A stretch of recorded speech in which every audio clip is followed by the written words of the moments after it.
Welcome to 2025, ninjas. Breaking news. Kathleen Kennedy has been kidnapped and Disney's covering it up. But why?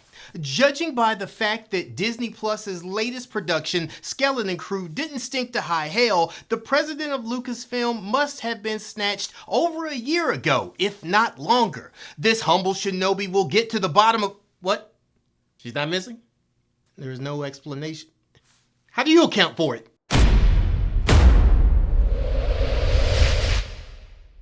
The cast is littered with chicks, and KB has two moms. The only missing ingredient is it being lame. If you're caught up with the series, you've seen the kids survive being conscripted into a child army, escape the filthy clutches of a pirate clan, and drive off opposition by manning gun turrets atop their ship, the Onyx Cinder, in a space battle. During the narrow escape from the trash compactor roaming this wreckage of a pleasure planet, not suitable for kids, they shed the extraneous hull of their ship, revealing an even more badass dual-thruster slickline cruiser. But before the youngins can go trolling for Strange in their new wagon, they fall victim to Jod's inevitable heel turn. Having regained control of his pirate crew, Jod, the fake Jedi, captures and forces the four children to aid him in gaining access to the treasures of Ad-Aten. This leads us to the final chapter of the 8-episode series. I'm gonna go bad news, good news on this one. I like to end things on a high note. You didn't have the clip ready. It's too late now. Side note. Some on social media say that the childlike whimsy has strayed into outright childishness by way of juvenile writing. It's not like Whim is asking Fern to pull his fingers before making everybody's eyes water in the cockpit. The story is about kids stranded in space by an autopilot sequence that throws them into hyperdrive. They would be dead immediately if not for the droid SM-33 and a healthy layer of plot armor. The show lives in your suspension of disbelief. Art is subjective, so be kind to those with opposing viewpoints. For instance, you there in the front. Yes. Is Electric Light Orchestra not one of the greatest bands in history? Well, actually, in my opinion... Remove him. Hey! He disgusts me.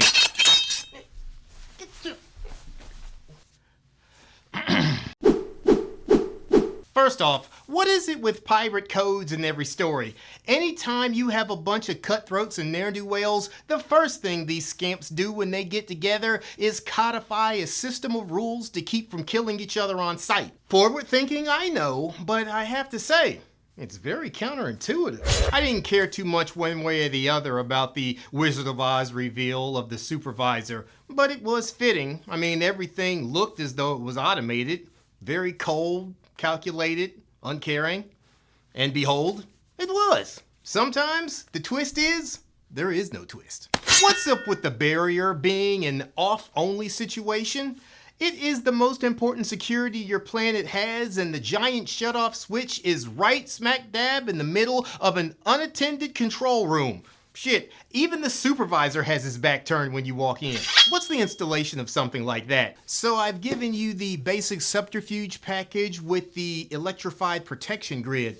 Are you sure you don't want to upgrade to the system that can be reset if it should ever have to be shut down for some reason? I think we're good. I can't imagine any reason why we'd ever have to shut the grid off. You're not very imaginative, are you? Doctors tell me I'm incapable of daydreaming. The last thing I can't stand in stories is the hive mind architecture of security systems and power grids that has plagued half of sci-fi cinema since Independence Day 1996. You have light speed travel in this universe, but no one has the sense enough to create one level of redundancy in a system that runs your entire planet. Is your founder Elon Musk?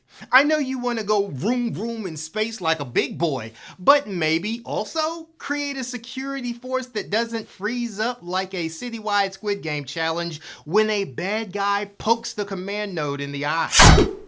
This show brought back the Star Wars magic for me. It's not like watching Return of the Jedi for the first time, but my hunger for above average content was sated. I was on board with all of the simplistic yet satisfying elements of the Skeleton Crew, and the child actors almost got a tear out of me during one of the episodes. I won't say which. I could even sit down and watch this with the kids, though none of them possess the attention span to actually make it through even a puny 25-minute episode. I blame you, TikTok! My butt was truly puckered during the speeder bike escape. I know Disney doesn't have the cojones to Game of Thrones a child, but I was certain at least one of the parents was gonna bite it. And yes, I thought it would be Wim's dad, though I can't put my finger on why. Questions were answered like Jod's past as a Force user or whether he was a fraud using technology, why At-Aten existed and had to be hidden, the mysterious overseers of the planet's defenses. The finale did pose two new questions. What happens now that At-Aten is exposed to the galaxy? And what reason will the writers come up with to get the kids back into space to live up to the name of the show? I expected to see an epilogue with everyone sitting happily at the dinner table before a shot teasing the next season. We got nothing. Perhaps it's fitting the show ends with concrete finality. Sadly, its viewership numbers were not directly proportional to the show's quality, and I hate dangling storylines that have to be filled in by fan fiction. If the series is a one and done, I have to say it was a fun ride, and I suppose once again, we cannot have nice things. As for the next time you need your entertainment news or movie and streaming reviews, look to the shadows and... Beckett!